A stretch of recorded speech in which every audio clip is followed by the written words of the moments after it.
Sa pag-aaral natin ng anthropology, sociology at political science, mahalagang magsimula tayo sa pagtalakay ng pinakapusong paksa ng mga disiplinang ito, ang tao at ang lipunan. Kung babalikan natin ang nakalipas na episode, ating natutunan mula sa mga salita ni Aristotle na tayo ay social animals dahil kailangan natin ng lipunan para sa ating survival at development. Subalit, ano nga ba talaga ang kahulugan ng lipunan?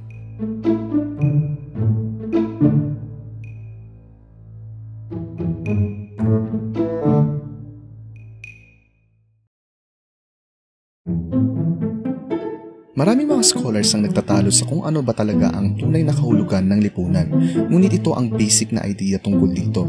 Ang lipunan ay tumutukoy sa grupo ng mga taong nagsasama-sama at naghahati-hati sa isang teritoryo na may karaniwang paraan ng pamumuhay at may sinusunod na batas at regulasyon. Kung susuriin, malinaw naman ang konsepto ngunit malabo rin ito dahil hindi nito na ipapakita ang iba't ibang katangian at realidad ng lipunan. Ang lipunan ba ay binubuo ng mga grupo ng taong may ginagampanan na tungkulin at responsibilidad? O ito ba ay pangkat ng mga taong nag-aagawan ng mga resources at kapangyarihan para sa kanilang sariling interes? O kaya naman mga taong patuloy na nakikipag-ugnayan sa isa't isa? Sasagutin natin ito sa pagtalakay ng mga sociological perspectives.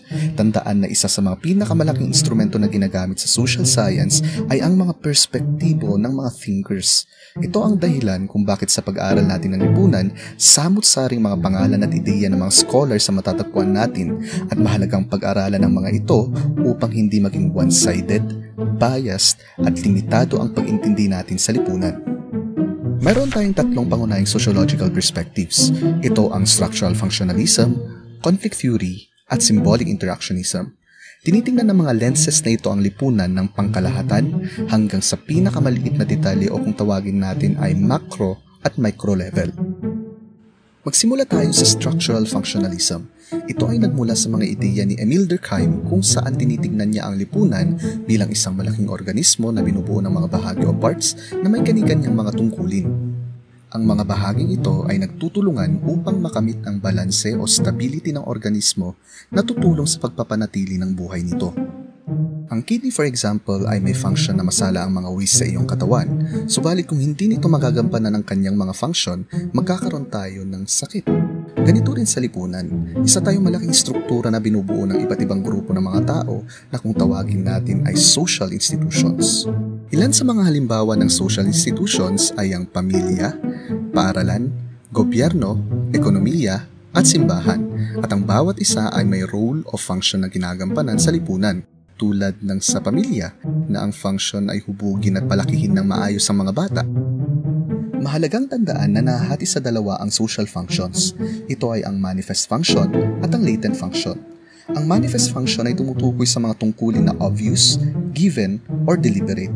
Mga gampaning alam mo na kaagad ang ginagawa ng isang institusyon. Ang latent function naman ay ang kabaliktaran naman ng manifest function dahil ito ay nakatago o hindi obvious unless susuriin mo. Gamitin nating halimbawa ang paaralan. Ang trabaho ng paaralan ay magbahagi ng kaalaman at mag-develop ng kasanayan sa mga mag-aaral. Ito ang manifest function. Technically, hindi naman talaga trabaho ng mga guro na mag-alaga ng mga mag-aaral, subalit lumalabas na ginagawa ito sa maraming paaralan, kaya naging pangalawang magulang ang mga guro. Ito ay ang latent function. Ang paaralan din ay nagsisilbing lugar kung saan nakikisocialize ang mga mag-aaral at dito minsan nakikita ng mga bata ang maaari nilang forever. So, ikaw, umamin ka na rin kay crush. Kung mayroong function, meron din naman tayong tinatawag na dysfunction na tumutukoy sa mga gawaing nakasisira sa maayos na paggalaw o proseso ng lipunan, tulad ng kidney na maaaring magkaroon ng abnormality na nagdudulot ng sakit. Ang lipunan ay maaaring mawala ng balanse dulot ng mga unwanted behaviors ng mga tao, tulad ng hindi pagtuturo ng mga guro, pag-engage ng mga teenagers sa pakipagrambulan ng lasing, pagkukurakot ng mga politiko, at marami pang iba. Bilang miyembro ng lipunan, minsan na natin naisip kung bakit nangyayari ang mga disruptions na ito. Bakit nagkakaroon ng mga unwanted patterns of behavior sa lipunan? Bakit may mga hidwaan sa pagitan ng mga tao? Dito pumapasok ang pangalawang perspektibo sa lipunan, ang conflict theory. Tinitingnan nito ang lipunan na binubuo ng mga taong nakikipagkumpetensya o nag-aagawan sa mga limitadong resources tulad ng pagkain, pera at kapangyarihan. Ito ang nagdudulot sa patuloy na sigalot, di pagkakasundo-sundo at pag-aaway ng maraming tao. May iba't ibang muka o manifestation ng conflict sa lipunan, kaya naman may iba't ibang mga teorya tungkol rito. Ang pinakaunang kilalang conflict theory ay ang class conflict ni Karl Marx.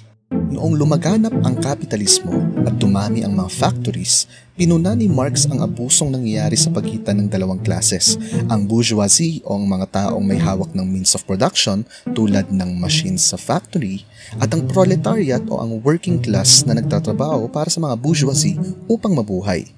Nakita ni Karl Marx ang hindi makatarungang pagtrato ng mga burgis sa kanilang mga manggagawa, tulad ng pagbibigay ng kakarampot na sweldo at pagpapahirap sa kanilang trabaho.